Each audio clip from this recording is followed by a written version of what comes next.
خالد بن الوليد بقى في قمة عنفوان، راح مغير الميمنة ميسرة والميسرة ميمنة والساقة في القلب والقلب في الساقة، الجيش الوجوه اتغيرت. راح واقف قدام الروم، لما صحوا الصبح قالوا ده جابوا ده ناس جديدة جات لهم، واحنا كنا خلصنا معاهم امبارح بالعافية. جابوا ناس جديدة، فوقع الرعب من الخطة بتاعته، بس وقع الرعب في قلوب الأعداء. ده قبل ما يهجم ولا يعمل، وهو واقف في مقامه، انا متخيله كده واقف بقى فارد عضلاته. حد من مشايخنا بيقول في بعض الإخوة ذهب إلى تركيا، فشاف السيف الموروث عن خالد بن الوليد، بيقول مسكته لقيته قرابة 30 كيلو. السيف ده بيكسره في ايده خالد بن الوليد، كان دراعه شكله ايه بقى خالد رضي الله عنه.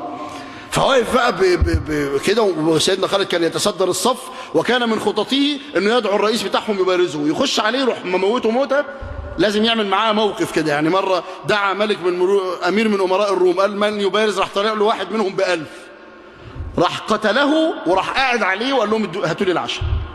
جابوا له الاكل، اكل وهو قاعد فوقيه عشان يخض الناس اللي حواليه، راجل ضخم جامد خالص. فسيدنا خالد واقف قدام بقى وكده، فواحد من الناس بيسأله سؤال عسكري استراتيجي، بيقول له ايه؟ ورانا جبل اسمه سلمى والناحية التانية جبل اسمه أجا. فقال يا خالد إلى سلمى أو إلى أجا؟ يعني احنا قدامنا 200,000 واحنا 3000 فضلا عن علمتهم مننا امبارح. فلما تيجي هجم، لما يخبطونا هنرجع لورا شوية وبعدين نرتد عليهم تاني. لما نرجع لورا لازم ناخد ظهر، هيبقى ظهرنا مين عشان ما يلفوش علينا؟ ده سؤال عسكري، شفت ازاي؟